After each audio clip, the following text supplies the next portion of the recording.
Muy buenas tardes, mis queridos hermanos. Estamos aquí nuevamente a través de el Facebook de la Iglesia Cristiana Unida de Valls, haciendo un directo, compartiendo un estudio bíblico, abriendo la Biblia y tratando de considerar los tiempos, las cosas que pasan a nuestro alrededor, buscando la sabiduría que viene de parte de Dios para poder saber dónde estamos, saber conducirnos. Dios nos ama, Dios es nuestro Padre, Él trata con nosotros, nunca nos va a dejar y podemos vivir confiados en el Señor porque más allá de nuestra capacidad de entender, de comprender, de planear, hay muchas cosas que desconocemos. Vivimos en un mundo en el que todo es muy complicado, pero por eso tenemos a Dios con nosotros para poder descansar en Él. Así que bienvenidos a todos los que ya os estáis conectando. He visto a Noemí que saludaba, a Miriam, a Cecilia, a Cristina, Juan Bermudo. Bienvenido a todos los que estáis escribiendo vuestros saludos, los que veo que os estáis conectando ya a través de este directo de Facebook. Hoy es sábado, día 2 de mayo. Justo hemos inaugurado este mes, un nuevo mes, avanza el año 2020 y bienvenida también Débora, Benito, Gloria, veo a todos los que estáis ahí escribiendo. Y bueno, como dice el refrán popular, el hombre propone y Dios dispone. Nosotros justo ahora en estas fechas teníamos que estar de retiro. Habíamos reservado la casa de la finca Tamarit, ahí cerca de la playa, para aprovechar este puente. Ayer era festivo, hoy sábado, mañana domingo. Teníamos a Alejandro Abraham comprometido para venir y estar juntos haciendo un retiro de iglesia. Pero bueno, ya veis, no estamos en un retiro, pero estamos haciendo otras cosas. Los creyentes en las manos de Dios no podemos parar, no nos rendimos, no nos quedamos, nos falla una cosa, nos quedamos con los brazos cruzados. Dios cierra puertas, pero abre otras puertas nuevas. Entonces estamos aprovechando un nuevo tiempo, estamos ahí en la presencia de Dios para disfrutar de un tiempo especial en el que Dios va a seguir tratando con nosotros.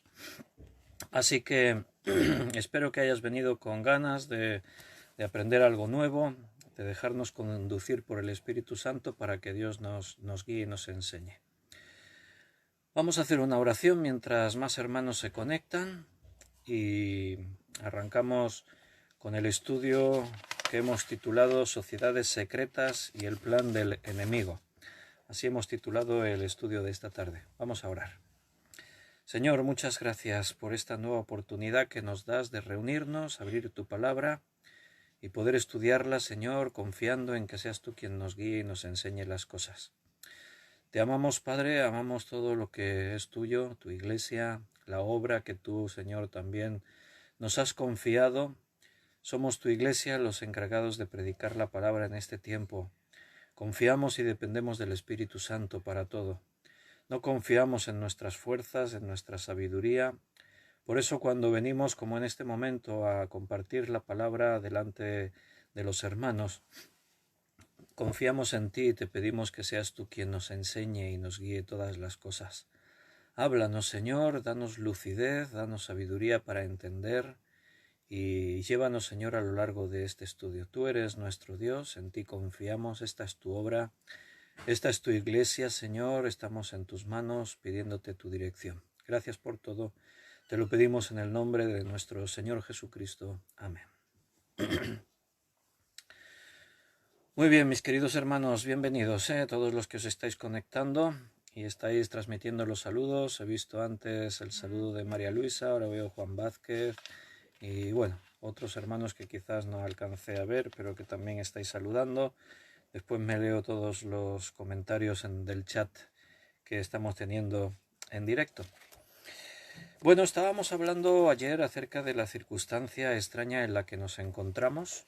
Vivimos unos tiempos así confusos. Este es un mundo en confusión. Vivimos una batalla espiritual. La guerra es real.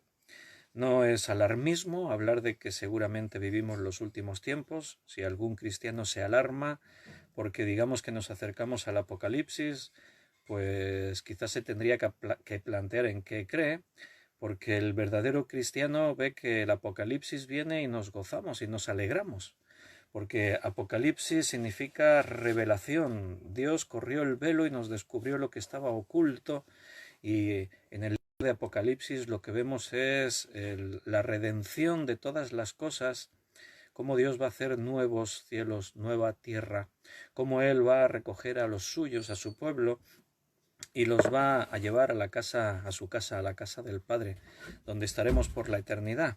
Apocalipsis es la historia de la redención, de la restauración, de todo lo nuevo. Es la destrucción de todo lo malo. La muerte y el Hades desaparecerán. Ya no habrá más llanto, no habrá más lloro, no habrá tristezas, no habrá dolor, no habrá muerte. En la presencia de Dios solamente tendremos un tiempo de gloria, de felicidad, de alegría.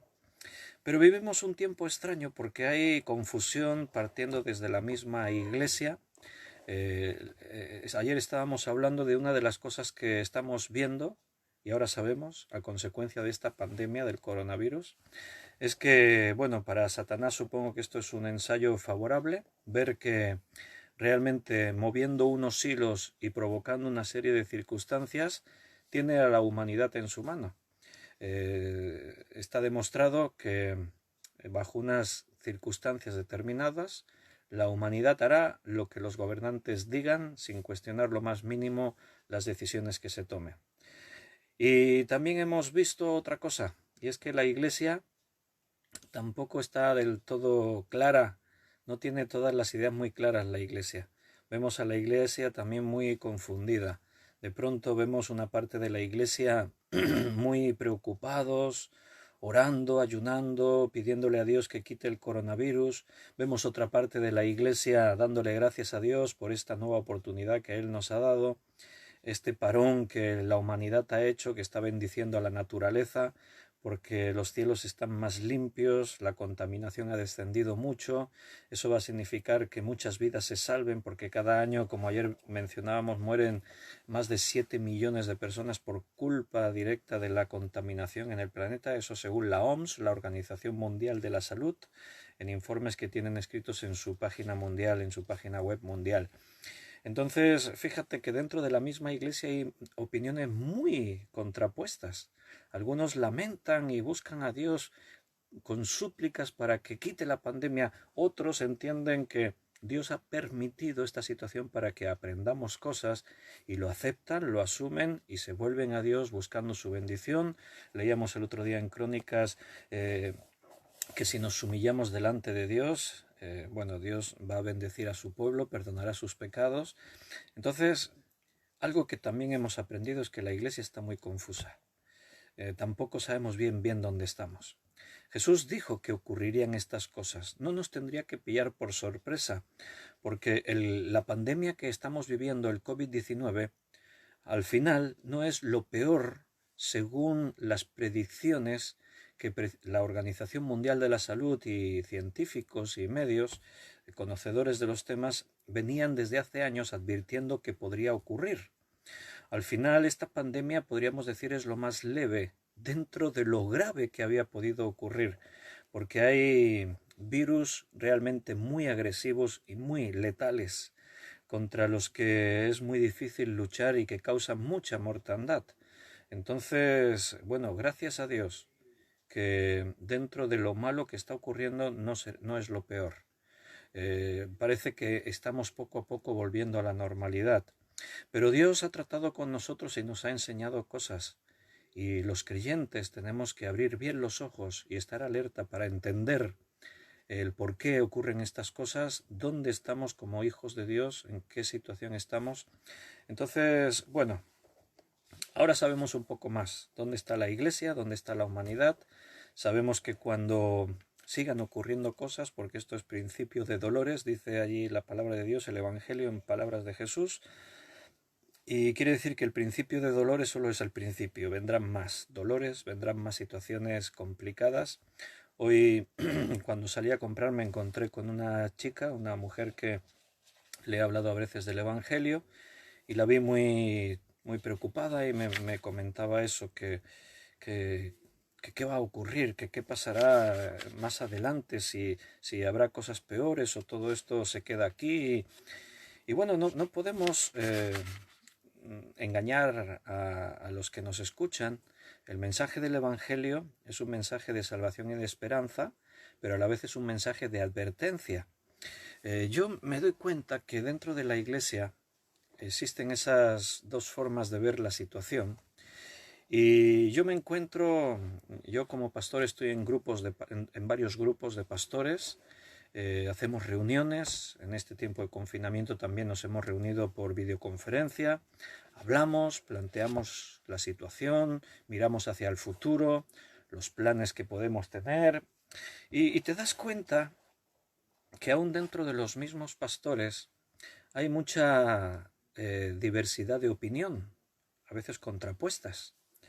De pronto unos lo ven de una forma y otros lo ven de otra.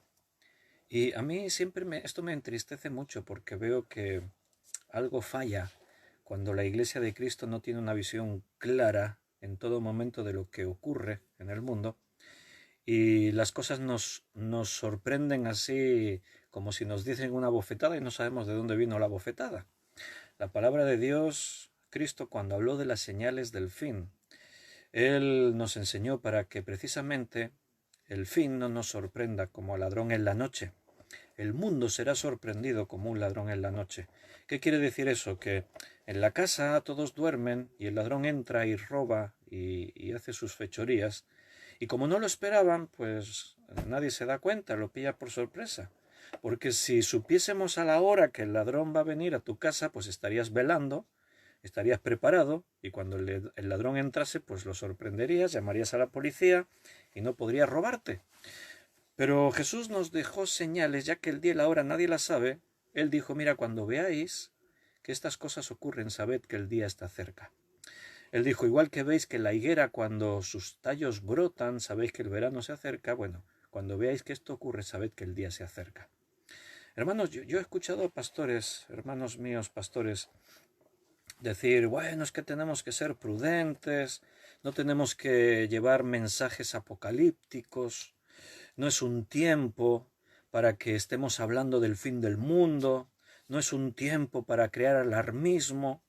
A ver, yo cuando oigo cosas así se me descoloca todo un poco, porque ¿qué entendemos por mensajes apocalípticos? ¿Qué entendemos por alarmismo? Yo escucho las palabras de Jesús. Hermanos, y si me equivoco, me corregís vosotros. Tenéis la Biblia, ¿no?, delante vuestro. La palabra de Dios tiene un mensaje, y este mensaje es uno, es único, es absoluta. No podemos añadir ni quitar nada. No podemos restarle importancia a lo que dice la Biblia. Pero el mensaje de la Biblia es un mensaje muy claro, que el que no tiene a Cristo está condenado para toda la eternidad. Y eso es un mensaje alarmista, es que tiene que ser alarmismo. Tenemos que poner el grito en el cielo, tenemos que coger a la gente y sacudirles y decirles, cree en Jesucristo si no te perderás para toda la eternidad. Esto es urgente, hermanos, no es para acercarnos a las personas con un mensaje disimulado o camuflado. ¿Cómo recibirán las personas nuestro mensaje, la predicación del Evangelio, si te acercas a ellos hablando de cuestiones filosóficas? Si te acercas a ellos con un mensaje así como, bueno, mira, te quería compartir, es un tema interesante, si tú tienes un poco de tiempo y me quieres escuchar, porque bueno, esto del coronavirus, sí, pero bueno, es que la naturaleza, y podemos hablar de un montón de cosas, y podemos dar unos mensajes así hasta como muy bonitos y tal, pero la persona se va a quedar con su problema, y es que si no tiene a Cristo, está perdida para toda la eternidad, y ese es el mensaje de la Biblia. Entonces Jesús dijo, cuando veáis estas señales, sabed que el día se acerca. Y estamos viendo las señales y hay que avisar a la gente. Hay que decirles, hermanos, amigos, aquellos que nos escuchéis, tenéis que creer en Jesucristo porque el tiempo se está agotando. Los científicos de este mundo tienen un reloj al que llaman el reloj del fin del mundo. Y nunca había estado tan cerca de la medianoche como ahora, siendo la medianoche el fin del mundo. Bueno, pues nunca antes los científicos habían considerado que estamos tan cerca de que la humanidad desaparezca. Y eso lo dicen personas que no leen la Biblia ni la creen, son personas puramente científicos. Hay 14 premios Nobel entre esos científicos que a primeros de año, todos los años, miran a ver a qué hora ponen el reloj. Imagínate, si la aguja está aquí en las 12, conforme vas avanzando la aguja así, así, así, así, así, así, hasta que llegue a las 12 otra vez, querría decir que eso sería el fin del mundo. Bueno, pues la aguja está nunca había estado tan cerca, está a 1 minuto y está a 100 segundos exactamente del fin del mundo. Nunca antes había estado la hora tan cerca del fin del mundo. Y eso lo dicen los científicos. Bueno, ¿qué les vamos a llamar alarmistas? Es que son unos alarmistas estos premios Nobel. ¿En qué se basan para decir, bueno, ellos consideran las amenazas, consideran desde el cambio climático, en el momento que nos encontramos actualmente, consideran las pandemias, los riesgos de pandemia? A primeros de año aún no estábamos viviendo en esta situación del COVID-19, aunque en China empezaba a saberse que esto era pero ya consideraban las amenazas, consideran como una amenaza la inteligencia artificial, para que los científicos piensen que eso es una amenaza que tiene que ver con que la humanidad corra peligro.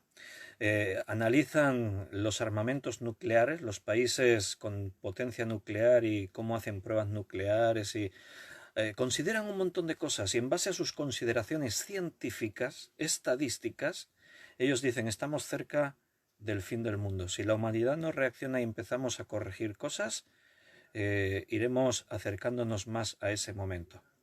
No son alarmistas, son científicos.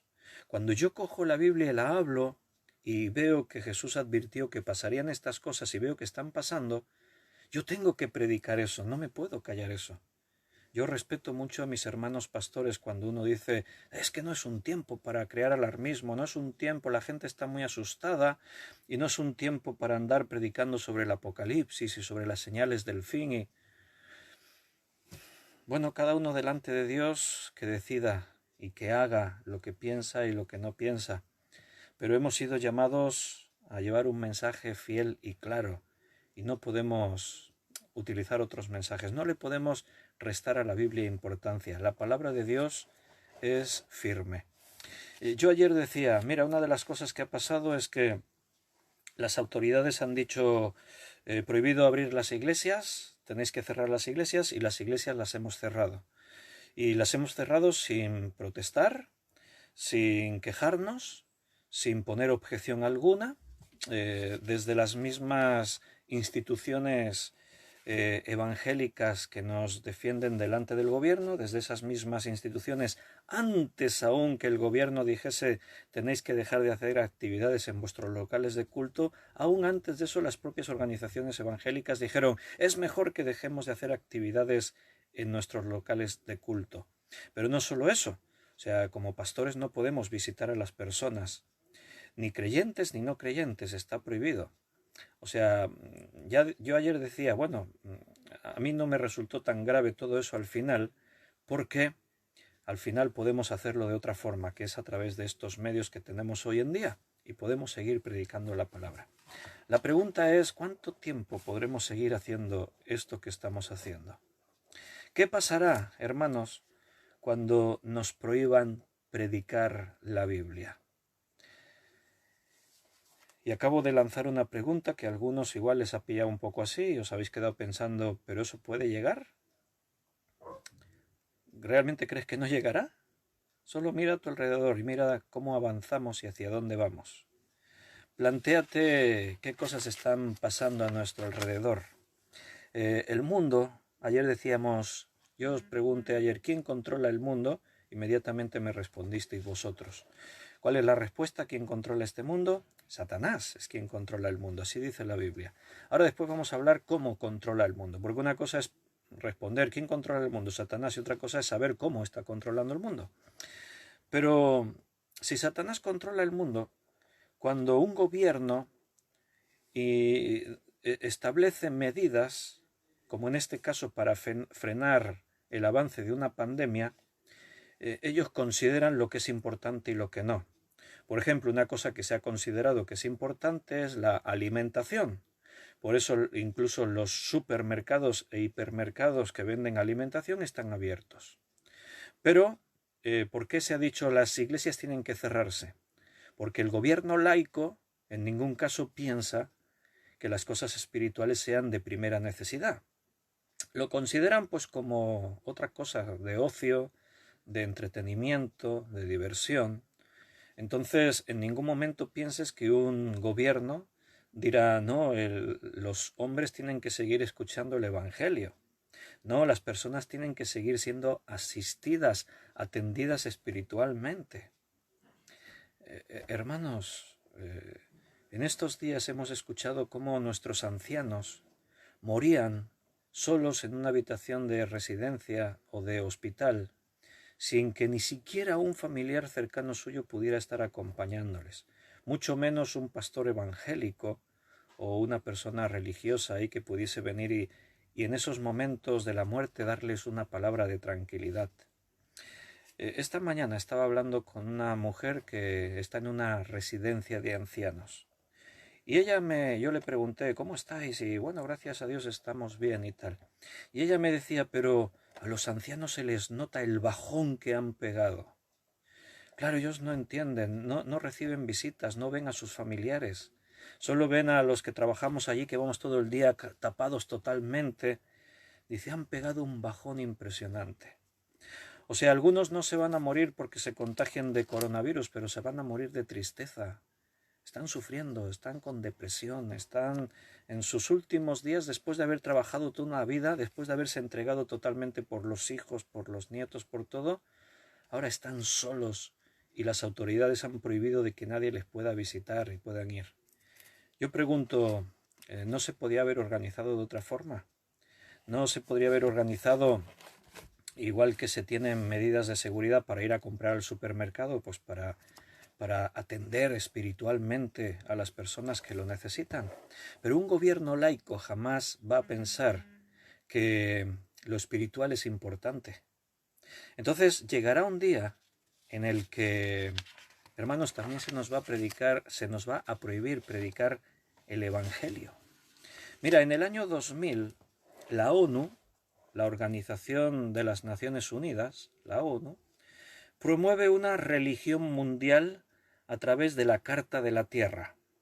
En un acto oficial, año 2000, de eso hace ya 20 años, en un acto oficial se redacta la Carta de la Tierra. Y en esa Carta de la Tierra se promueve que se haga realidad una religión única y mundial.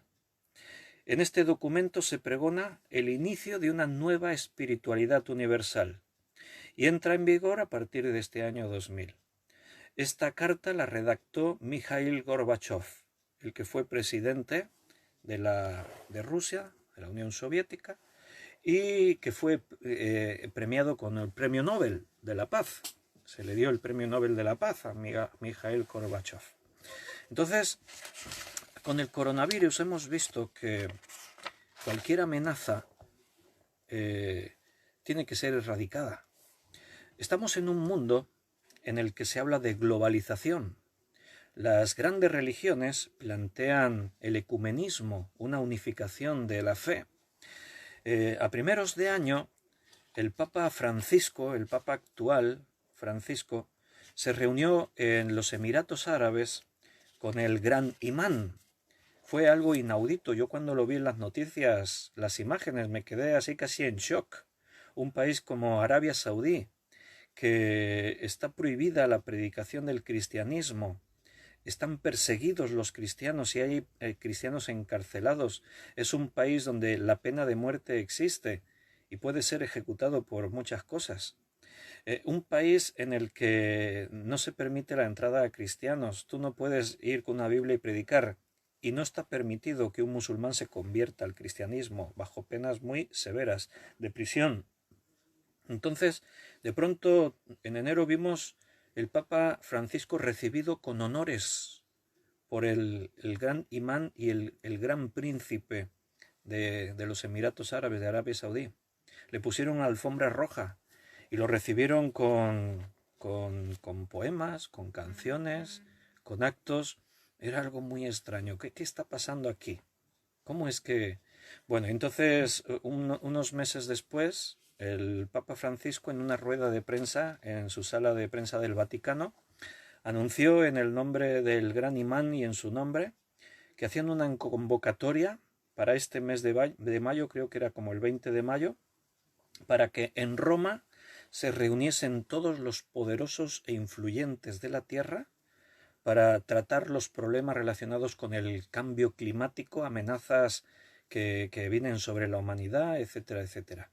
No sé cómo va a quedar esa cumbre, porque una de las cosas que a mí también me ha sorprendido desde que comenzó la pandemia es el silencio del Vaticano.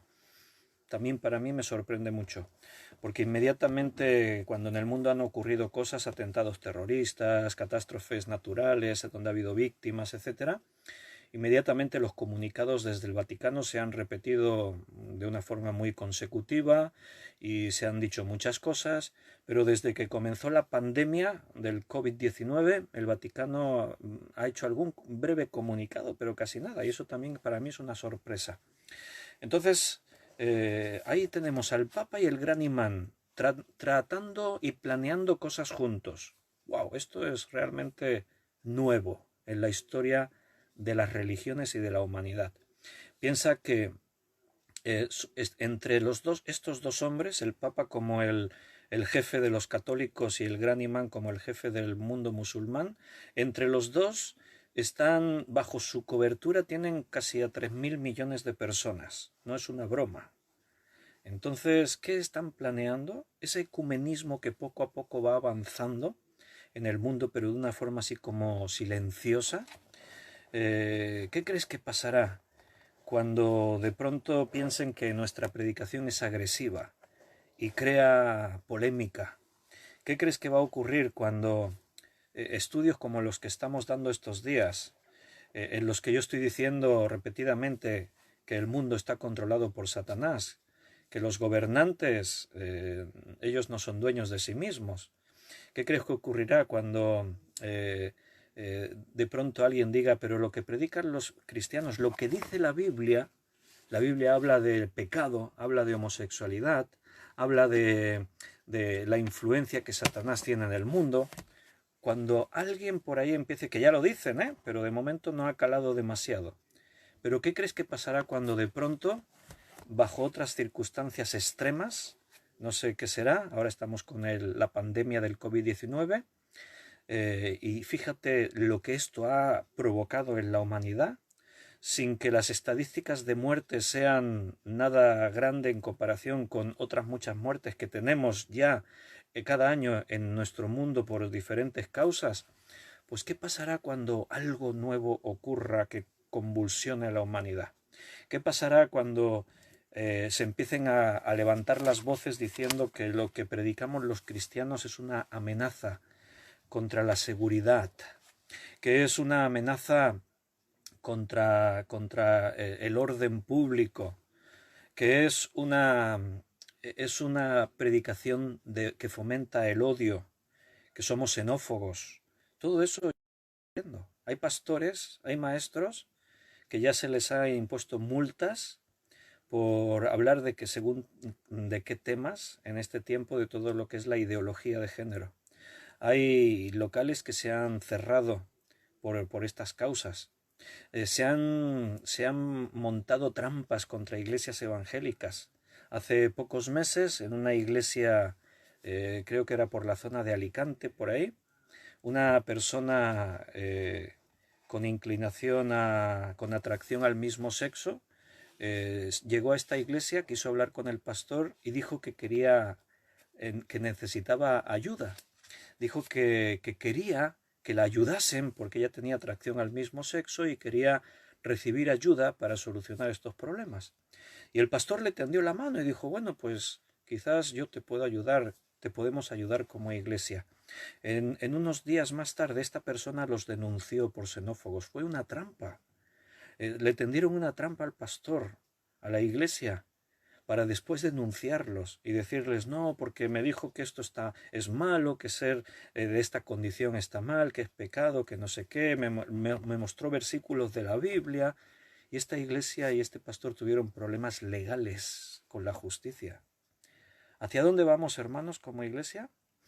Pero escúchame, habrá pastores y habrá iglesias que cogerán la mano que las autoridades les están tendiendo. Habrá iglesias que se les dice no podéis predicar sobre esto, tenéis que borrar de vuestro vocabulario Satanás, pecado, etcétera. Habrá pastores y habrá iglesias que dirán sí, no, claro, no, tenemos que ser solidarios, tenemos que colaborar con las autoridades, tenemos que estar a una con la sociedad. ¿Y crees que no pasará eso? Bueno, detente delante de Dios y piensa dónde nos encontramos y hacia dónde vamos, porque el mundo está muy confuso y la iglesia también.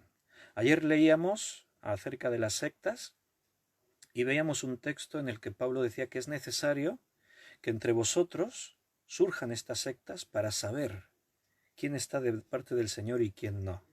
Hace pocos días en un estudio veíamos el incidente en el pueblo de Israel cuando el pueblo se volvió a adorar al becerro de oro y Moisés vino al pueblo y les planteó un reto que tenían que dar una respuesta. Los que estén de parte de Jehová que se pongan aquí donde yo estoy. Y solamente de 12 tribus, solamente una tribu se puso de parte de Moisés. ¿Tú puedes entender eso? Humanamente yo no lo puedo entender, espiritualmente sí, porque conozco la Biblia y tristemente sé cuál es la condición del hombre, del ser humano, aún de aquellos que dicen soy cristiano o como en este caso somos el pueblo de Dios. Tristemente es así. Solamente una tribu dijo estamos del lado de Dios y los demás ahí estaban.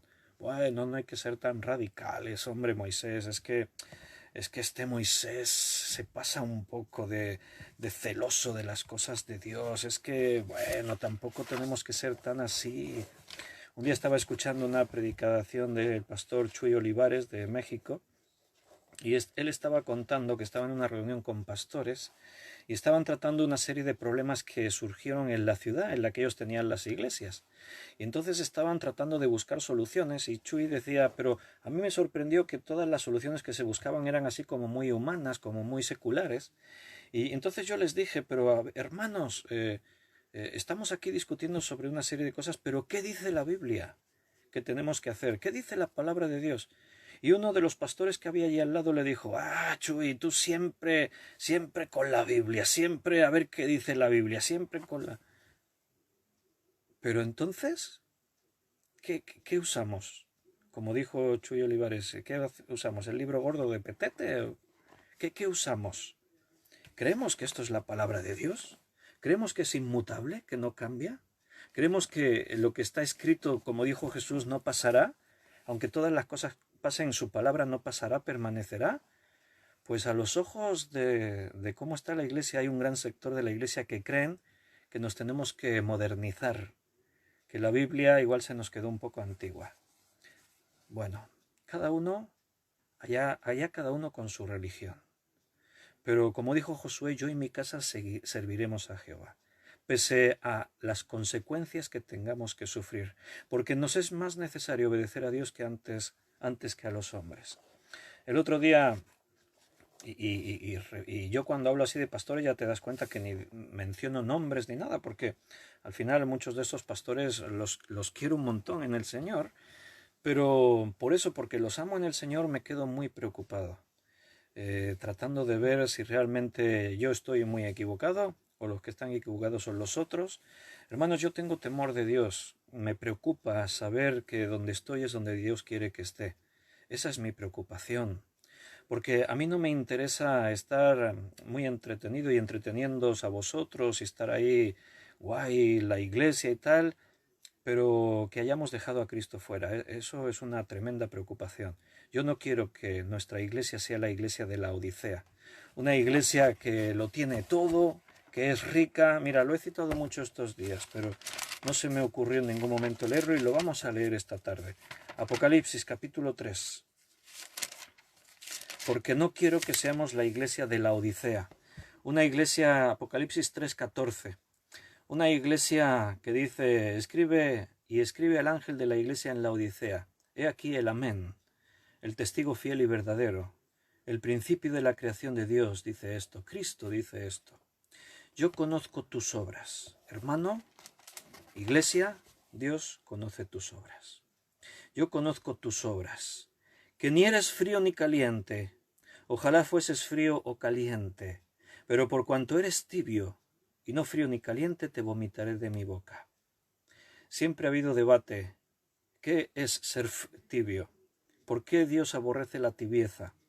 Vale, no está hablando a una iglesia, está hablando a clases de cristianos. Esto es la clave para entender el texto. No está hablando de la calidad de un cristiano, está hablando de la clase de cristianos, de personas. Personas frías, personas calientes, personas tibias. ¿Qué es una persona fría? En el contexto. Ahora terminaremos de leer para entender el contexto.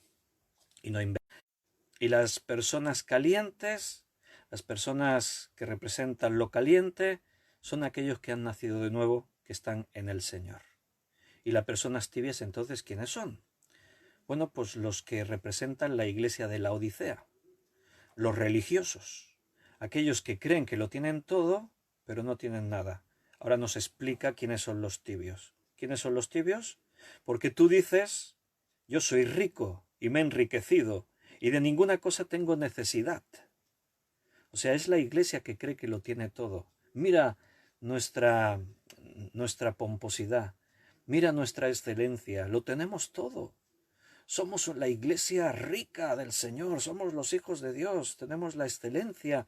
Yo he escuchado a iglesias decir, no tenemos nada que envidiarle al mundo. Nuestros artistas, nuestra música, nuestras luces, nuestros vatios, nuestro espectáculo es como el del mundo. Y yo no entiendo que alguien presume de eso en la iglesia. Realmente algo estamos haciendo mal, si estamos presumiendo de que somos como el mundo en espectáculo. Bueno, no, es para nuestro Dios. Pero Dios no busca eso, Dios no busca lo externo, Él busca lo que hay en tu corazón. Él busca tu sinceridad, lo interior. Cuando tu hijo, el día del padre o mañana que es el día de las madres, de pronto hizo su trabajo manual, lo decoró de la forma más bonita, le puso ahí su nombre y te escribió te quiero, mamá, y dibujó corazoncitos y mañana va y te lo regala, ¿tú qué le dices?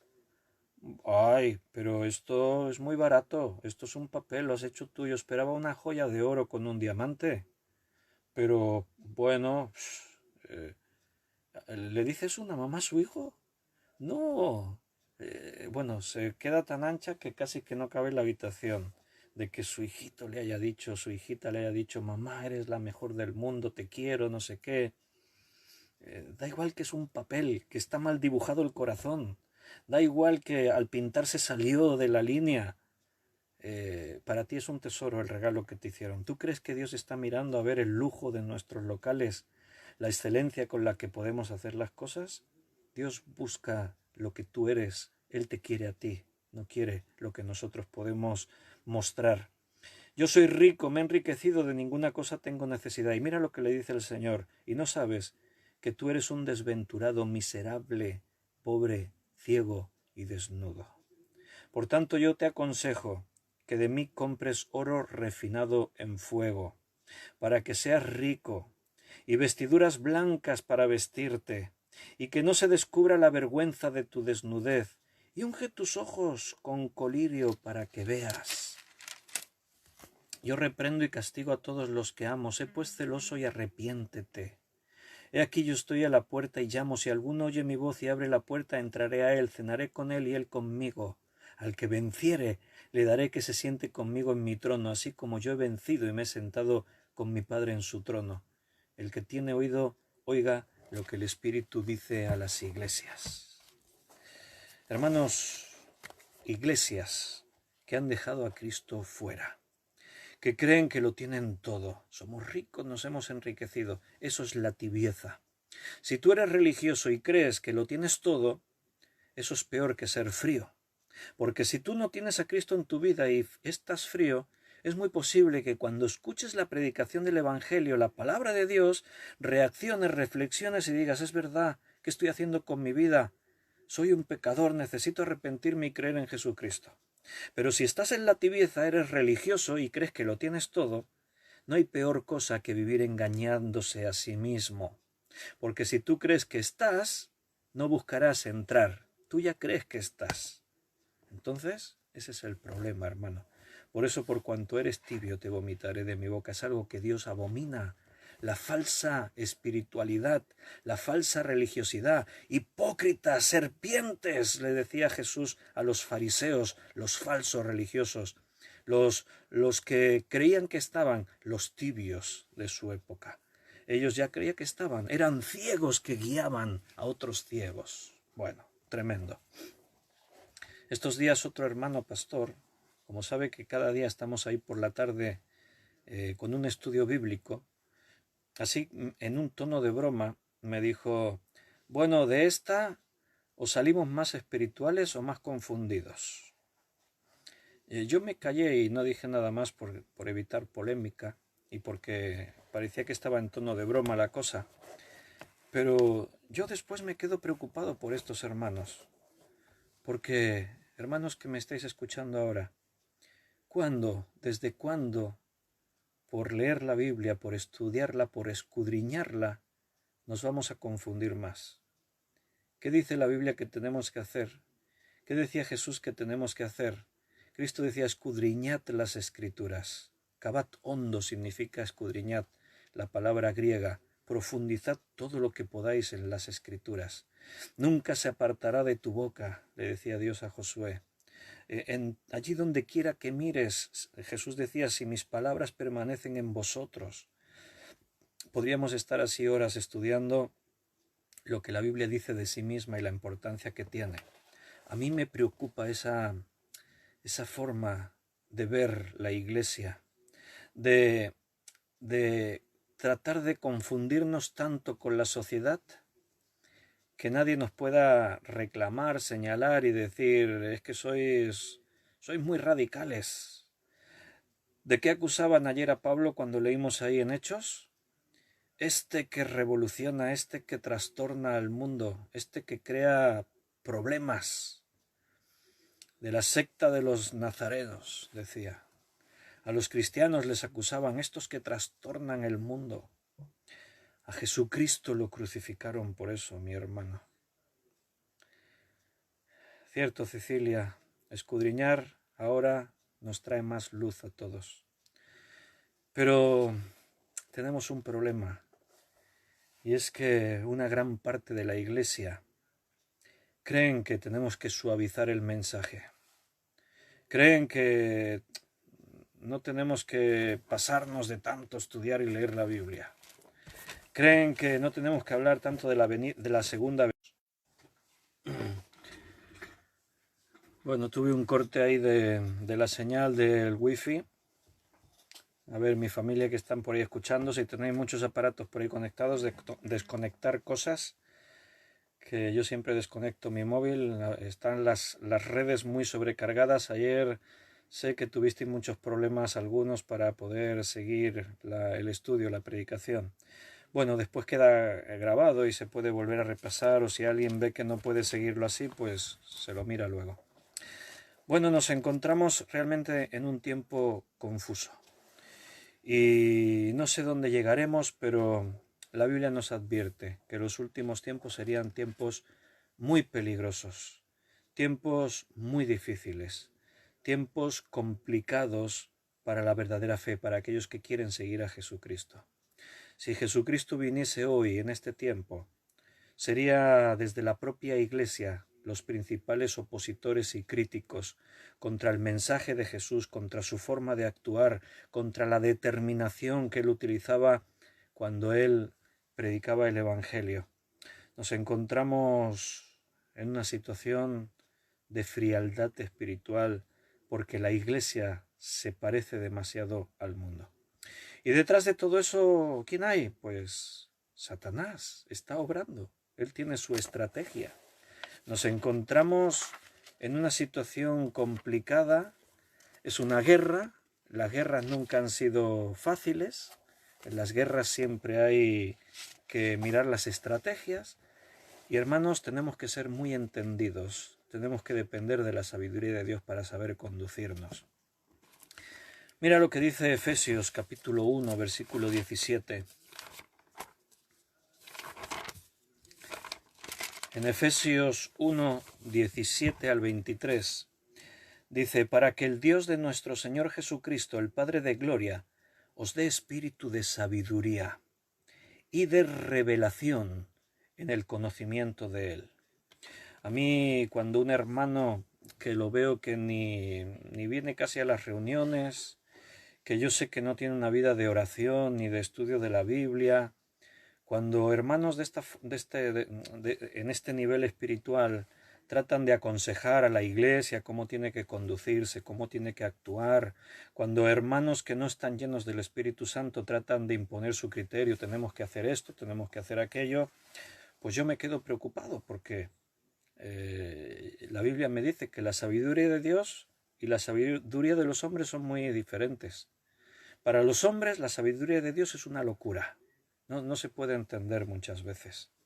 Entonces, si no estamos llenos del Espíritu Santo, si no tenemos, como dice aquí el apóstol Pablo, la sabiduría que viene de Dios, difícilmente nos vamos a poner de acuerdo y vamos a estar en el camino que Dios espera que estemos. Esta era la oración de Pablo para la iglesia. Hermanos, esa es mi oración. Es uno de mis primeros motivos de oración para mis hermanos, para vosotros.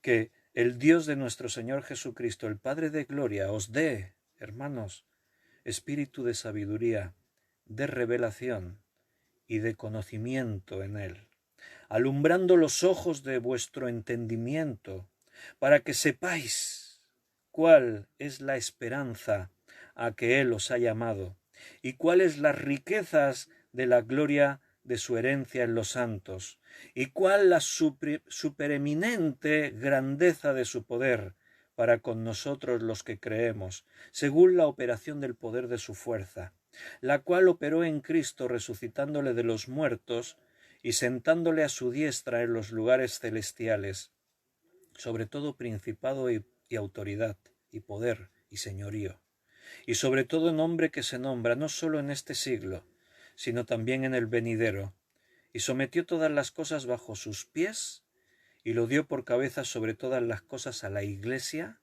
la cual es su cuerpo, la plenitud de aquel que todo lo llena en todo.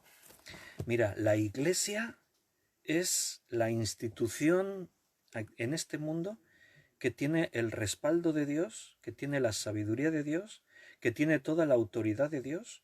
Dicho de otra forma, a la Iglesia nadie le tiene que aconsejar. A la Iglesia nadie le tiene que decir lo que puede y lo que no debe hacer. La Iglesia está a las órdenes de la cabeza, que es Jesucristo. La Iglesia tiene el Espíritu Santo, o sea, el mismo Dios todopoderoso, creador del cielo y de la tierra, tiene al mismo Dios morando en cada uno de los creyentes. La Iglesia ha recibido de parte de Dios esa autoridad para que todo principado y autoridad y poder y señorío y sobre todo nombre que se nombra, no solo en este mundo, sino en el mundo que viene, esté bajo los pies de la Iglesia. Dice, y lo dio por cabeza sobre todas las cosas a la Iglesia, la cual es su cuerpo, la plenitud de aquel que todo lo llena en todo.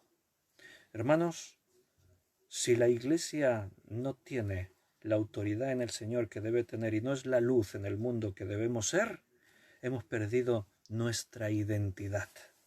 Somos una organización más de las muchas que hay en el mundo. Somos una religión más de entre todas las otras. Si no hay diferencia entre nosotros y el resto, tenemos un problema. Podemos hacer cosas muy entretenidas, podemos tener 1.000.000 de actividades, podemos tener un testimonio a los ojos de los hombres buenísimo.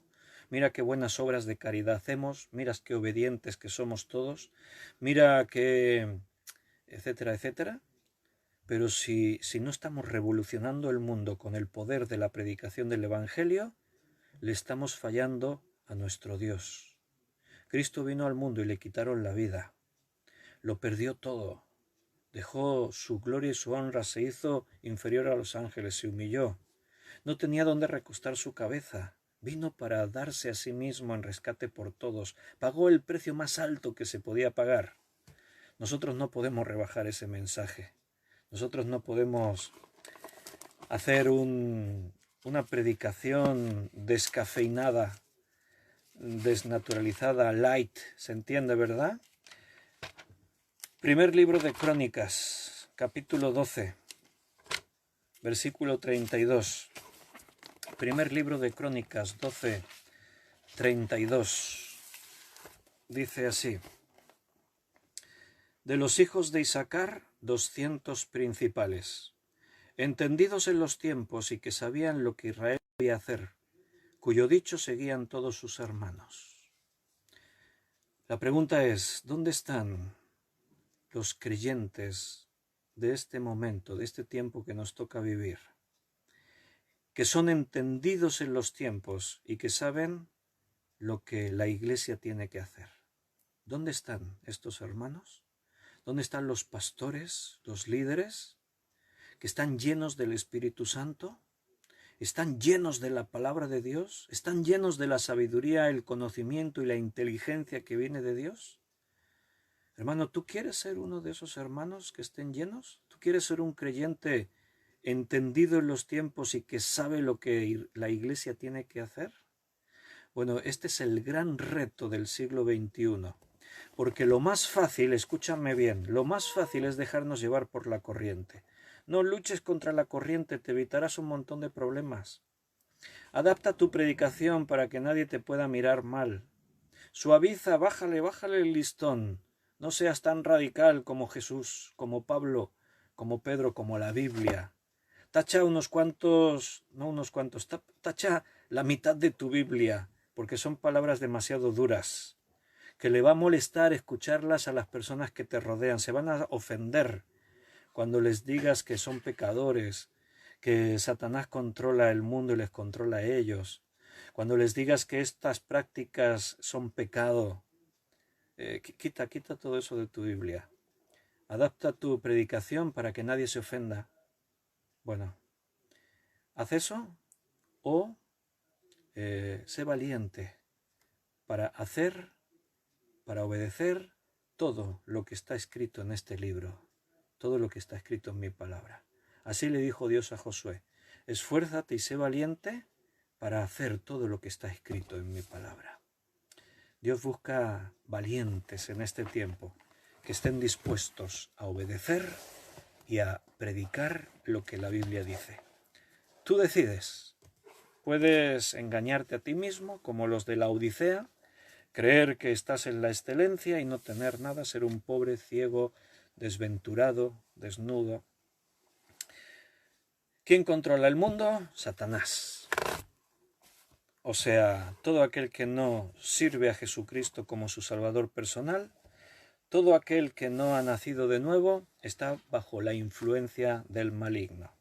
Eso incluye a reyes, a presidentes de gobierno, a líderes financieros, empresarios poderosos, etcétera, etcétera, etcétera. ¿Quién gobierna el mundo? ¿Quién controla la corriente que el mundo lleva? Según la Biblia, conforme al príncipe de la potestad del aire, el hijo de perdición, la serpiente antigua, Satanás, el diablo. En el mundo, el título de hoy es Sociedades secretas y el plan del enemigo. Siempre se ha sabido que existen las sociedades secretas. ¿A qué se le llama sociedad secreta? Sociedad secreta se le llama a esas organizaciones que exigen a sus miembros ciertas actividades, ritos y objetivos que tienen que permanecer en un carácter secreto. Por eso se llaman sociedades secretas. ¿Qué sabemos de las sociedades secretas? Poco, porque como son secretas, pues no lo sabemos. Bueno, sí, sabemos cosas porque, pese a que se trata de mantener en oculto muchas de sus actividades, de sus planes y de sus ritos y sus formas y eso, pues bueno, es inevitable que muchas veces haya filtraciones, miembros enfadados y desengañados, pues que al salir pues cuentan cosas internas y siempre pues hay hay cosas que se saben y trascienden, ¿no? Bueno, se sabe que hay sociedades secretas a través de todos los tiempos. Y curiosamente, muchas de esas sociedades secretas no dejan más allá de quedar en la anécdota. Es como lo que estudiamos el otro día acerca de las sectas. Las sectas tienen un peligro para la sociedad por el daño que causan en los individuos. Cuando una secta capta a 1000, 2000, 5000, 10.000, 1 millón de personas, esas personas van a sufrir daños, daños espirituales, nosotros creemos por supuesto, pero humanamente hablando, pues daños psicológicos, daños morales, daños en sus relaciones familiares y sociales con los demás, etcétera, etcétera. Pero esos daños siempre se quedan confinados a ese entorno. Pero después están esas otras sectas, esos otros movimientos que están a la sombra, que son secretos y que tienen otros planes y tienen unos objetivos. Se sabe siempre que sociedades secretas, pues como los masones, la francmasonería, los rosacruces, aparecen nombres como los Illuminati, aparecen asociaciones secretas como Calaveras y Huesos, y bueno, una larga lista de esas sociedades secretas. Y bueno, a veces es muy curioso que relacionadas con estas sociedades secretas aparecen nombres de personajes con mucho poder. Por ejemplo, en el Diario del Masón, en uno de los libros de la masonería, hay una lista de los masones reconocidos, y eso no es un secreto, eso ya se hizo público, y en esas listas aparecen como masones históricos pues muchos de los presidentes de los Estados Unidos, desde George Washington a Theodore Roosevelt, o a Gerald R. Ford, o a Clinton, o a George Bush, hace menos años Clinton y Bush, ¿no? Entonces aparecen esos personajes como masones. De hecho, muchos de ellos, sin ocultarlo, se declaraban así, de esa manera. Entonces, cuando hablamos de que dentro de la masonería y de estas sociedades secretas hay personas tan influyentes, bueno, entonces eso sí nos tiene que preocupar. Porque hay toda un movimiento que son los de las teorías de la conspiración, que hoy en día esto se fomenta mucho más a través de las redes, YouTube y todo esto, vas a ver que están supercargados de vídeos de las teorías de la conspiración que hablan de todas estas sociedades secretas, etcétera. No te lo puedes creer todo lo que se dice. Ese es uno de los males del Internet, saber qué es lo que me creo y qué es lo que no me creo. Pero más allá de los grupos secretos que están ahí y hacen sus misas negras o tienen sus reuniones con rituales que para aceptar a un miembro les hacen hacer esto, lo otro, no sé qué y tal, bueno, que cada uno haga lo que quiera. Vivimos en un mundo libre y Dios nos dio esa libertad para que como individuos creamos en Él o creamos en lo que nos parezca. Es mejor siempre, si tienes delante la vida o la muerte, escoge la vida para que vivas, ¿verdad? Pero bueno, quien escoge la muerte, pues oye, allá él, ¿qué vamos a hacer? No lo vamos a obligar a que venga la vida a la fuerza. El hombre es un ente libre, es un ser libre. Pero cuando detrás de esas sociedades secretas aparecen presidentes de países poderosos como Estados Unidos o Rusia o de muchos países europeos, cuando detrás de empresas poderosísimas, de magnates del tiempo moderno, cuando la lista Forbes publica los más millonarios del planeta y resulta que muchos de ellos están reconocidos como miembros de esas sociedades secretas, pues entonces ahí es donde sí sale la preocupación y dices, bueno, cuidado, ¿qué planes tienen estas personas, no? Seguro que todos habéis oído hablar del Club Bilderberg. ¿Qué es el Club Bilderberg? Bueno, el Club Bilderberg es un club que está formado por gente muy poderosa. Gente que forma el Club Bilderberg son reyes de las casas reales o nobles, de los más millonarios del planeta. Hay presidentes de países y bueno, gente muy poderosa forman el Club Bilderberg. Reciben el nombre porque se reunieron en Holanda La primera reunión que tuvieron fue el 29 de mayo de 1954 y se reunieron en el Hotel Bilderberg. Y en ese hotel se hizo la primera reunión de este club. A partir de ese año, del año 1954 hasta el 2019, 2020 aún no se ha celebrado su reunión anual, pues desde ese día del año 54 hasta hoy, cada año sin falta han tenido su reunión.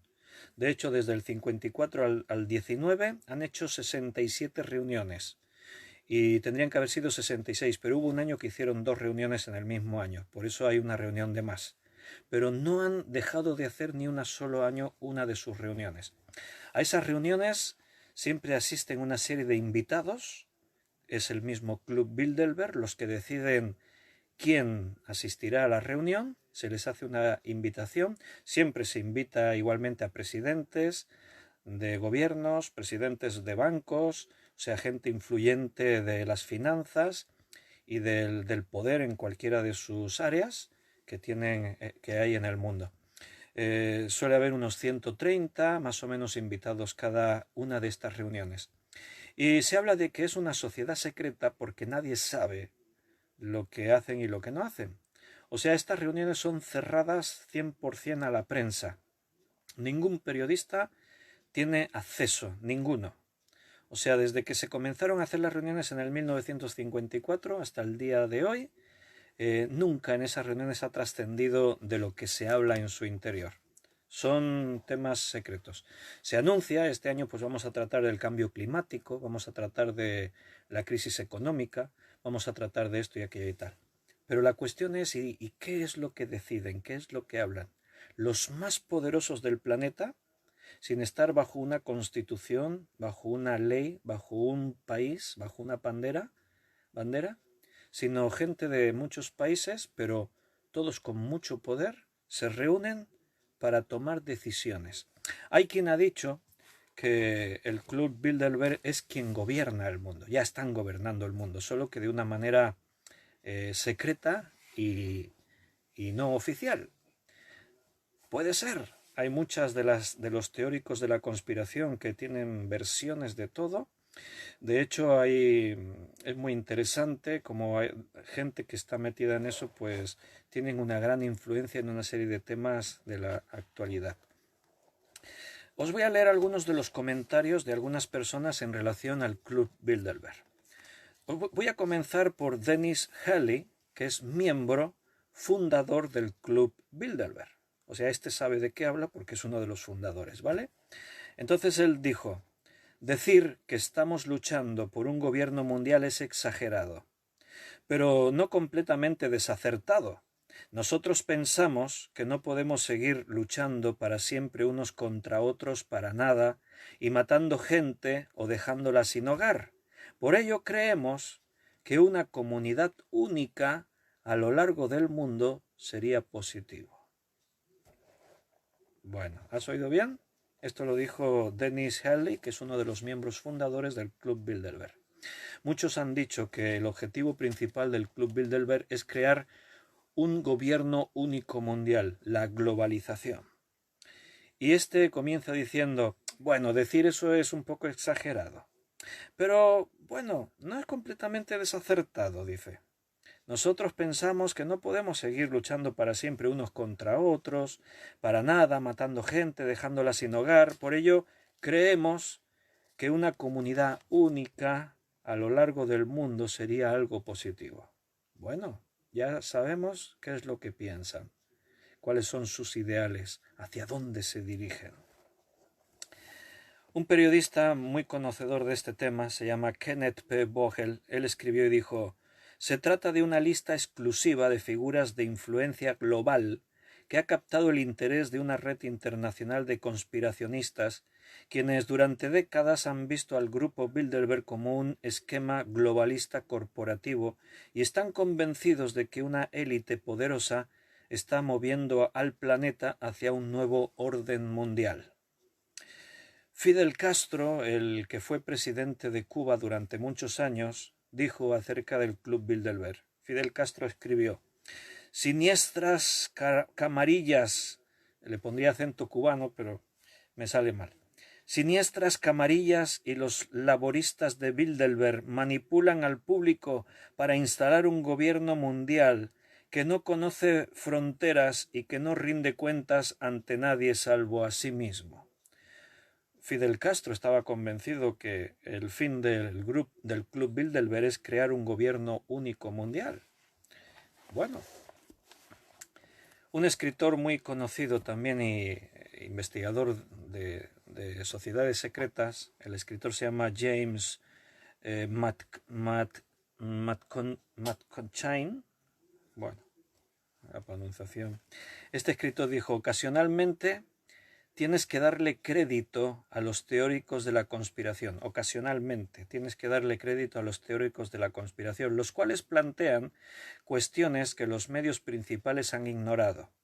Es recientemente que los medios han cubierto al Club Bilderberg, pero ¿escribirían los medios si no estuvieran estas acusaciones? Daniel Stulin, que es uno de los principales escritores conocedores del Club Bilderberg, es de los que más los ha estudiado, él escribió: su objetivo final es el control de absolutamente todo el mundo, en todos los sentidos de la palabra. Actúa Dios en la tierra. Esto lo ha dicho Daniel Stulin, que es uno de los mayores conocedores acerca del Club Bilderberg. ¿A qué te suena todo esto? Gobierno único mundial, querer controlar el mundo en todo el sentido de la palabra, actuar como si fueran Dios en la tierra. ¿De qué te suena todo eso? Esto lo dicen gente que no son bíblicos, que no son seguidores de la Biblia ni se consideran cristianos. Pero observan, estudian, conocen, se informan y dicen: estos del Club Bilderberg, con el poder que tienen, su objetivo es crear un gobierno único mundial, controlar la tierra. Se creen dioses. Bueno, por eso dicen estos que es un gobierno que ya actúa mundialmente, pero en las sombras. La primera reunión que se hizo en ese 29 de mayo de 1954 la promovió Bernardo de Holanda, el padre de la actual reina Beatriz de Holanda, y él era el propietario del Hotel Bilderberg, donde se reunió la reunión. Y el que financió esta reunión fue David Rockefeller. El apellido Rockefeller pues siempre es conocedores de todo el mundo como una de las familias más poderosas y ricas, millonarias de todos los tiempos. Rockefeller siguen siendo parte de la cúpula del Club Bilderberg por su poder económico. Entonces, las altas esferas del poder financiero son los que participaron en este encuentro. Este Bernardo de Holanda, aparte de ser pues el príncipe de Holanda, también un empresario muy poderoso en finanzas, propietario de este hotel, pero de cadenas de hoteles, de empresas, de un montón de cosas. O sea, es uno de los principales financieros también del mundo.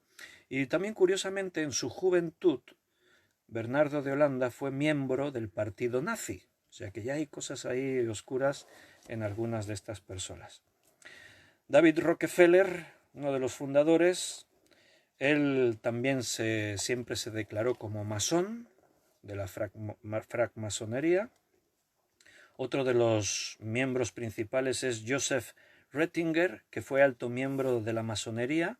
Era un judío polaco, también de las altas esferas de la economía. La familia inglesa Rothschild, con un gran poder económico, dueña de la banca inglesa. Henry Kissinger, que fue asesor de Estado cuando Nixon fue presidente de los Estados Unidos, y Henry Kissinger siempre ha estado en las esferas también de la política, ocupando cargos importantes.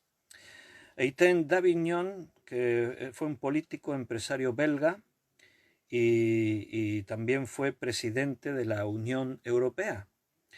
Alan Greenspan, presidente de la Reserva Federal de los Estados Unidos del año 87 hasta el 2006. Donald Rumsfeld, que fue secretario de Defensa de los Estados Unidos. George Soros, magnate también de las finanzas. Ahora vamos a hablar un poco más de George Soros. Pero fíjate qué lista de los principales miembros del Club Bilderberg. No son 4 locos que hay por ahí que creen que una sociedad secreta, que no sé qué. No, son altos cargos de las finanzas, del poder político, de todas las áreas de poder que hay en el mundo, son los que forman la cúpula del Club Bilderberg. Entonces, sabiendo cuáles son sus ideales, oye, pues todo esto tiene un peso. No es un argumento así de 4 teóricos de la conspiración que andan por ahí siempre tratando de ver sombras donde no las hay. No, realmente esto tiene un peso por todos, por quienes forman esto, por su forma de actuar. ¿Por qué no permiten que entren los periodistas en sus congresos anuales? Cuando tú no quieres que entre alguien que puede difundir tus ideas es porque tienes algo que ocultar. ¿O qué? ¿Cuál es la intención, no? Bueno, George Soros. ¿Quién fue George Soros? George Soros actualmente tiene 90 años. Por si alguien se pensaba que era un jovencito que está ahí con ganas de comerse el mundo. George Soros tiene 90 años. Y casi cada día sale en las noticias por una causa u otra. ¿Quién es George Soros? Bueno, él es un magnate de las finanzas de origen húngaro, judío. Se nacionalizó estadounidense. Y en el año 1992 provocó la quiebra del Banco de Inglaterra. O sea, él invirtió en libras esterlinas, compró, o sea, hizo una operación financiera, y esa operación financiera provocó la quiebra del Banco de Inglaterra. Él ganó 1.000 millones de libras esterlinas en una sola operación bancaria. No tuvo que ir a trabajar con un pico y una pala. Desde una silla de despacho provocó una operación financiera que quebró el Banco de Inglaterra y él se embolsó 1.000 millones de libras esterlinas. Fue un sobreviviente al holocausto nazi. Cuando el ejército de Hitler invadió Hungría y los judíos que vivían allí pues fueron asesinados, fueron llevados a campos de exterminio, sufrieron el holocausto que todos conocemos. Bueno, pues este hombre, su familia, su padre, el padre de George Soros, consiguió sobrevivir. Tenía sus técnicas, a la familia la dividió, hizo que unos hijos suyos fueran adoptados o se fueron con otra familia, él se fue con otros, cambió su apellido. Un escritor que se llama Jim Deney, que es especialista en estos temas y conoce muy bien a George Soros, dijo una vez, escribió un artículo y dijo esta frase refiriéndose a George Soros: puede ser más peligroso que una bomba nuclear.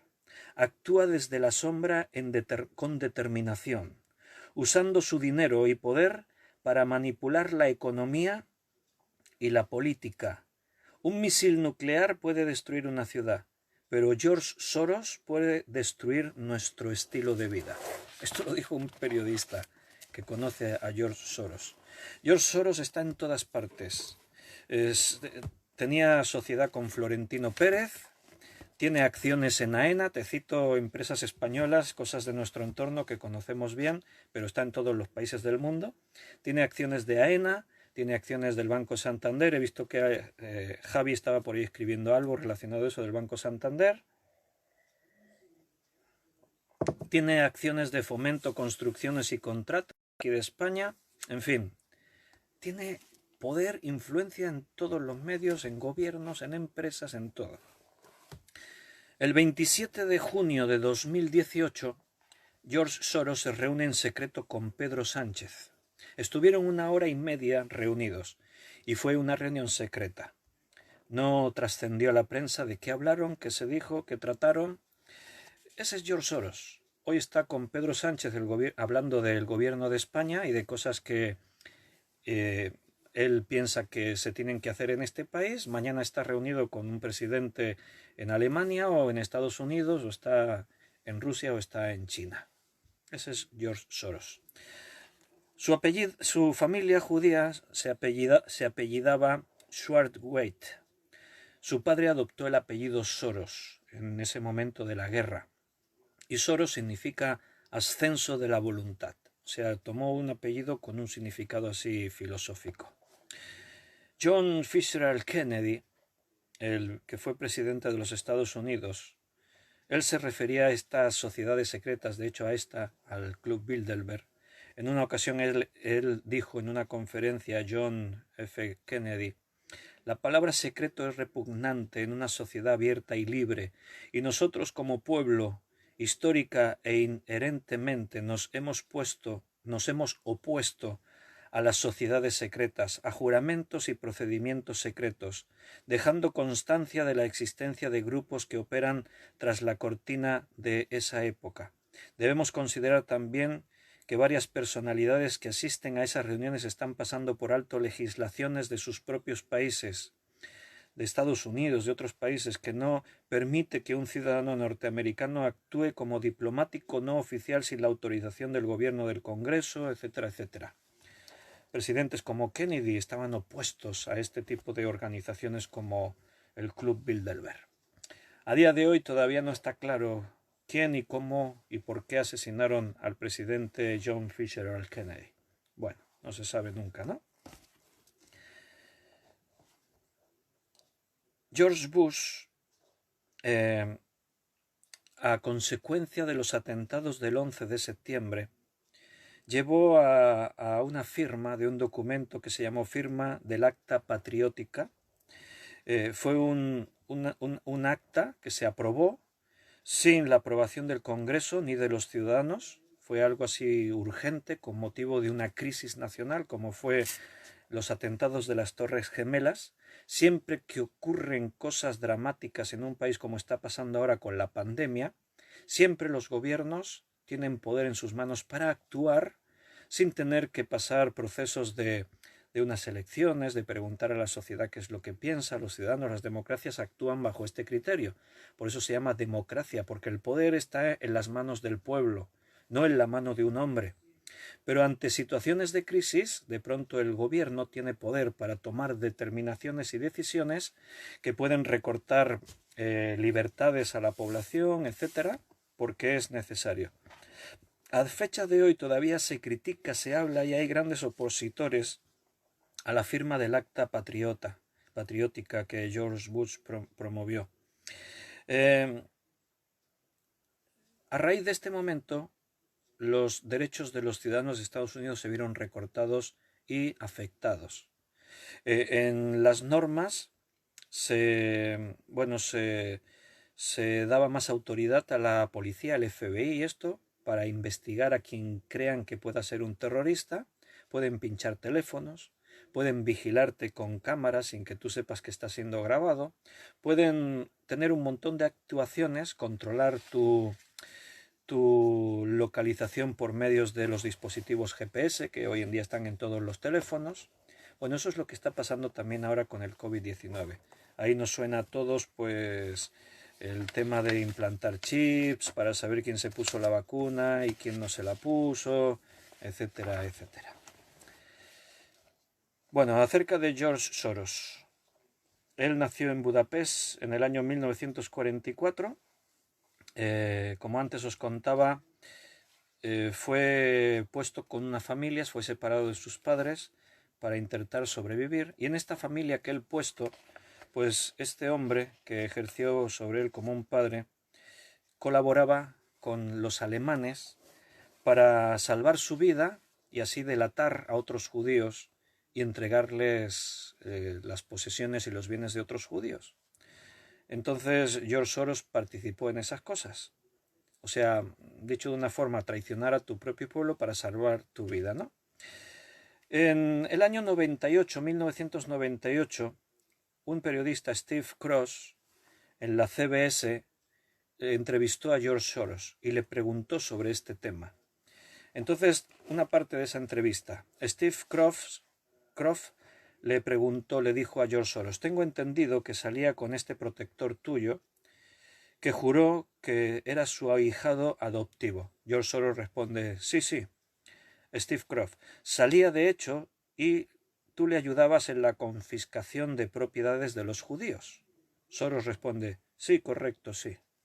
Steve Croft: quiero decir, eso suena como una experiencia que enviaría a muchas personas al diván de un psiquiatra durante muchos, muchos años. ¿Fue difícil para ti? Soros. No, en absoluto, en ningún modo. Steve Croft. ¿No tienes sentimiento de culpa? Soros. No. Esa fue una parte de esta entrevista.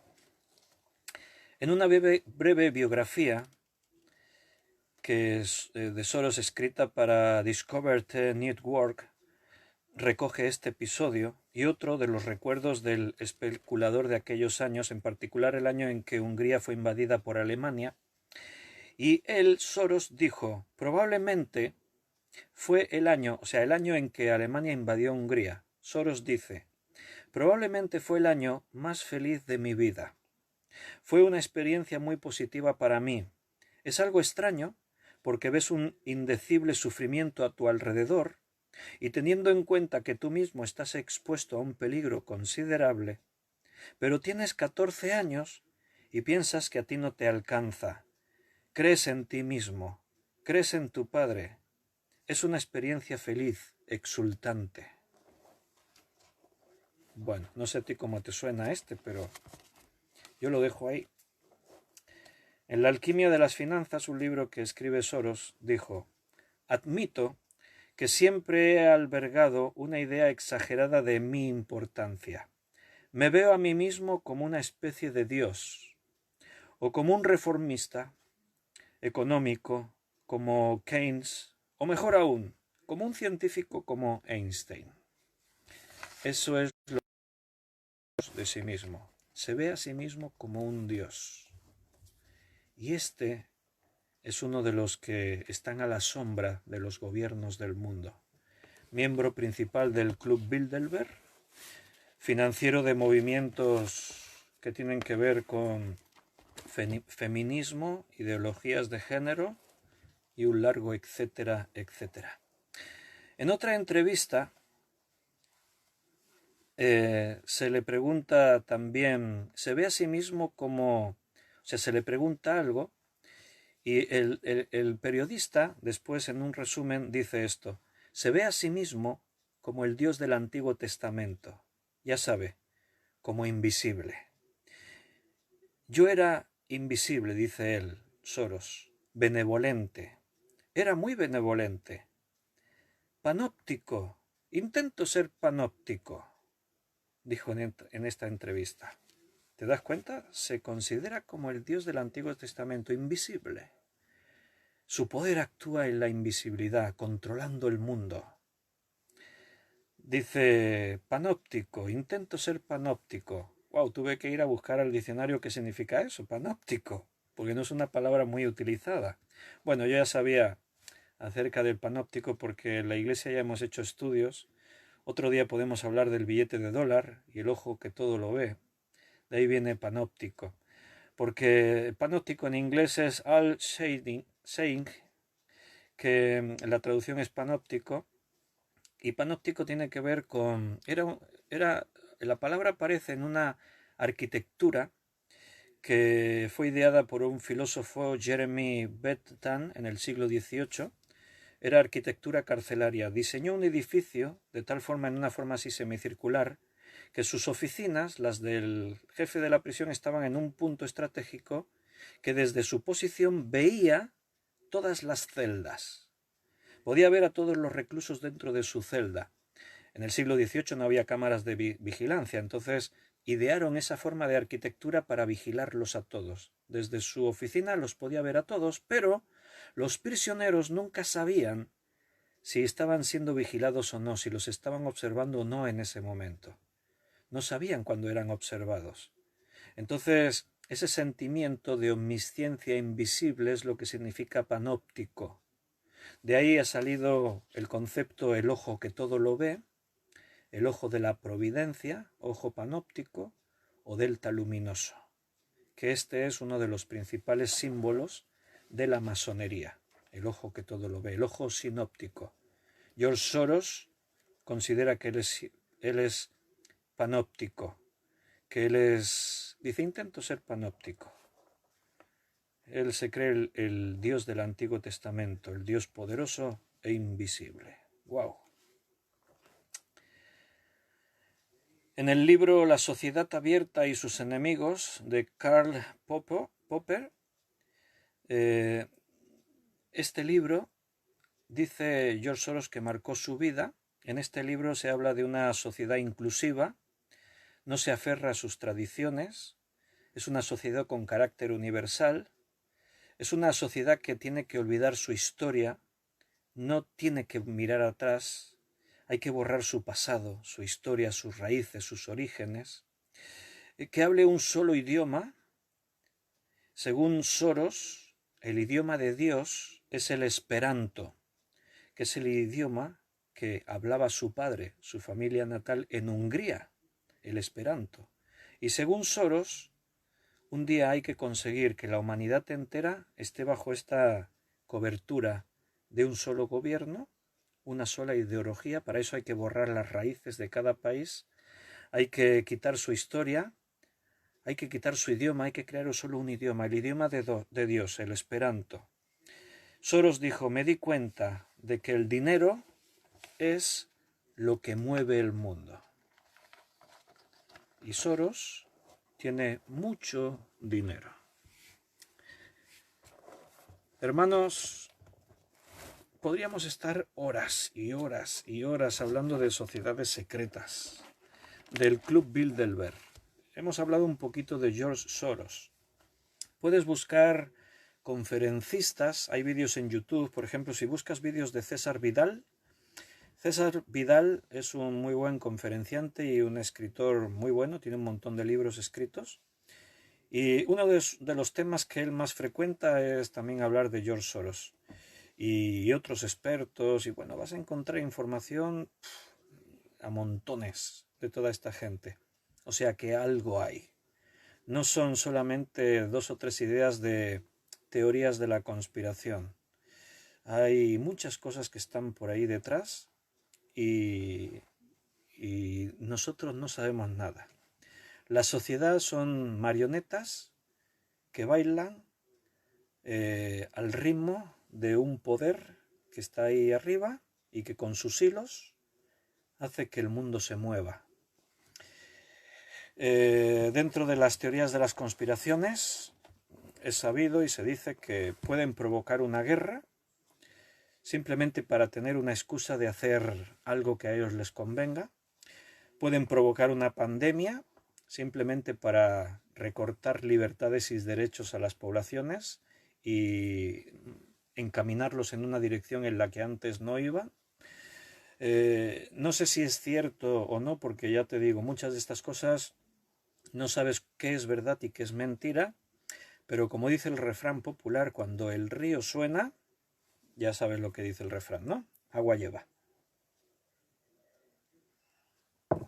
Hay periodistas, escritores, que llegaron a decir que el FBI, Estados Unidos, sabían, la CIA, sabían que se producirían los atentados del 11 de septiembre del 2001, pero que no lo impidieron porque era la excusa para entrar en guerra en Afganistán y con la excusa de que hay que atrapar a Bin Laden, el origen de todo ese mal, pues meterse en una guerra. Las guerras siempre han sido negocios para las grandes potencias. Cuando la guerra de Irak, en la que el presidente George Bush, el presidente de Inglaterra y el presidente de España, entonces José María Aznar, pues estuvieron también reunidos con el Club Bilderberg. No se sabe lo que hablaron, lo que no hablaron, pero el caso es que esos 3 presidentes participaron en Irak, que después resulta que ninguno de los argumentos que ellos tuvieron que les llevó a la guerra era cierto, era mentira que Irak estuviese trabajando en armas de destrucción masiva, etcétera, pero ellos entraron en guerra contra Irak y España también. Eso, dicen los expertos, provocó que sufriéramos en Madrid los atentados de marzo de unos años posteriores a la guerra, en la que murieron más de 200 personas en unos trenes, en las bombas, todo. En fin, el mundo está tan corrupto, está todo tan... ¿Pero qué te estoy contando, hermano? Si la Biblia dice que este mundo sigue una corriente, todo el mundo sigue una corriente conforme a Satanás, ¿cómo esperas que sean las obras de los hombres en el mundo? ¿Quién esperas que gobierne este mundo? ¿Gente sabia? ¿Gente con principios morales? ¿Gente que consideren el bien y el mal y busquen llevar el bien a la sociedad? Los grandes gobiernos han sido capaces, porque en algún momento después de la historia se descubrió, han sido capaces de experimentar contra su propia población y causar muertes bajo la excusa que el fin justifica los medios. Bueno, nunca sabremos dónde estamos y nunca sabremos quién mueve los hilos, así humanamente hablando, pero lo sabemos porque la Biblia dice que Satanás está detrás de todo eso. Sociedades secretas, que no lo son tanto, porque Dios dejó expuesto a Satanás. Los principados, los gobernadores de las tinieblas, las huestes espirituales de maldad, hay jerarquías, hay poderes bien estructurados que Satanás tiene desarrollados y extendidos en este mundo. Los reinos del mundo y la gloria de ellos le pertenecen a él. Y nosotros estamos ahí en este mundo, aunque no somos del mundo, estamos aquí. Y estamos dentro de una guerra, de una batalla cósmica. Pero, ¿cuál es la buena noticia? Que Dios también tiene sus planes. Que Dios también está llevando, según sus propósitos, el mundo hacia un momento determinado. La Biblia dice, el día y la hora nadie la sabe, o sea que Dios tiene un día y tiene una hora, Él tiene una agenda, tiene un plan.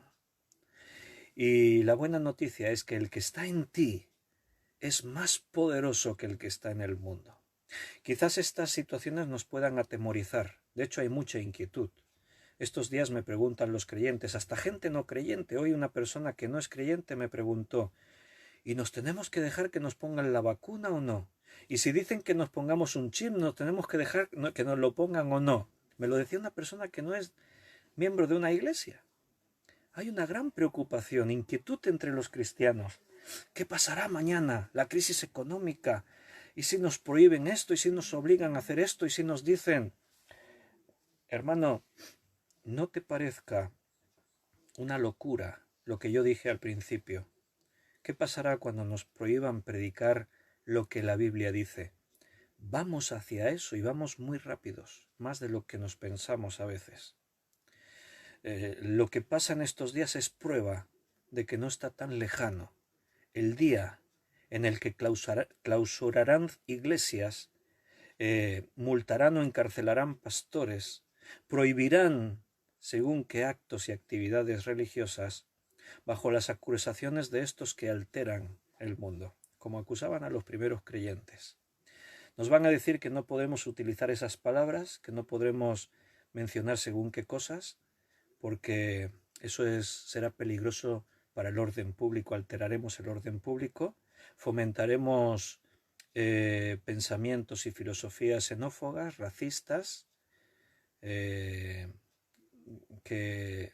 delitos de odio, etcétera, etcétera. No estamos tan lejos, hermanos. Por eso, mi queridísimo hermano, tú y yo tenemos que decidir a quién serviremos. Si a los dioses que sirvieron vuestros padres cuando estaban en Egipto, decía Josué, o al Dios que os sacó con poder. Escogeos hoy a quién sirváis, pero yo y mi casa serviremos a Jehová. Hermanos, ¿a dónde iremos? Solamente Cristo tiene palabras de vida eterna. Puede ser que no sea fácil, pero no te olvides que no es con espada, ni es con ejército, es con el Espíritu Santo, con tu Santo Espíritu. Lo leímos hace pocos días ese texto allí en el Antiguo Testamento. Bueno, hemos llegado a la hora, me pasé unos minutitos, perdonadme si os tengo ya aburridos por ahí con tantos datos y personajes y presidentes y políticos y financieros, pero hace muchos años un maestro mío me dijo, Víctor, el pastor no solo tiene que estar lleno de la Biblia, tiene que estar documentado y tiene que saber qué pasa en el mundo. y tenemos que mirar las noticias y ver lo que está pasando a nuestro alrededor, porque el enemigo actúa en el mundo. Nuestro enemigo actúa todos los días en los gobiernos, en los poderosos, en la economía y finanzas. Satanás está operando ahí y esto es una guerra. Tenemos que ver los movimientos de nuestro enemigo para saber dónde estamos. Entonces, a veces es necesario conocer estos datos, saber lo que está pasando un poquito en el mundo. Digo un poquito, porque si tuviésemos que profundizar mucho en esto, estaríamos horas aquí hablando de este y del otro. Yo hablaba de George Soros, Belén, que también ella conoce bastante el tema, ya apuntaba ahí otros nombres que también tienen que ver con todo este lobbying que hay hoy en día de las ideologías y todo esto. Y hay mucho, mucho detrás. Pero repito, tenemos que estar conocedores. Recuerda, como lo que hemos leído al principio ahí en Primera de Crónicas, vamos a recordarlo ya para terminar. Primera de Crónicas 12:32. Tenemos que ser entendidos en los tiempos para saber qué es lo que tiene que hacer la Iglesia. Terminamos. Primera de Crónicas 12:32. De los hijos de Isaacar 200 principales, entendidos en los tiempos, que sabían lo que Israel debía hacer, y cuyo dicho seguían todos sus hermanos. La Iglesia hoy necesita pastores, hermanos como tú, responsables, que sean entendidos en los tiempos y sepan guiar a la Iglesia a lo que la Iglesia tiene que hacer. Las ovejas tienen que ser guiadas, si no se desperdigarán todas por ahí, perdidas. Ora por tus pastores, hermano. Ora por cada uno de los pastores que estamos ahí con responsabilidades. Nunca como hoy necesitamos estar llenos del Espíritu Santo, en las manos de Dios, llenos de la palabra de Dios. Que descanséis, mis queridos hermanos. Recordad que mañana a las 11 de la mañana tendremos un culto en directo por Facebook. Si otros de vosotros tenéis vuestros cultos en vuestras iglesias y no podéis estar, todo queda ahí grabado en el Facebook, después los podéis ver los vídeos. Si podéis estar con nosotros, estaremos encantadísimos de que estéis participando. Mañana en el culto en directo de las 11 de la mañana tendremos un tiempo de alabanza y después la predicación va a ir a cargo de nuestro queridísimo hermano Juan Varela Álvarez, con su esposa María del Mar, muy queridos, muy conocedores de algunos de los temas que hemos hablado esta noche. Y como antes ya hemos anunciado, ya lo tenéis por ahí en las redes sociales, el cartelito de la predicación que mañana Juan Varela nos va a dar a todos nosotros. Se llama Atalayas de nuestro tiempo, así se llama la predicación de Juan Varela. Un fuerte abrazo, descansad en el Señor. Que todas estas cosas que ocurren en el mundo no os turben, no os quiten el sueño. Descansad en Dios, en sus brazos, Él es nuestra seguridad. Moraremos bajo la sombra del Altísimo. Jesús dijo, no os turbéis, es necesario que estas cosas acontezcan. No es una predicación catastrofista, es una predicación de esperanza. Por eso no nos turbamos, descansamos en Dios, porque es necesario que esto pase. Dios tiene el control. Amén, hermano. Un abrazo, os quiero un montón, sois especiales para mí, en el amor de Cristo. Y si queréis, por la tarde, mañana a las 8, yo vuelvo a estar aquí, espero que vosotros también podáis y sigamos estudiando la Biblia juntos. A las 11 culto, por la tarde a las 8 seguimos. Desconecto, nos vemos, un abrazo.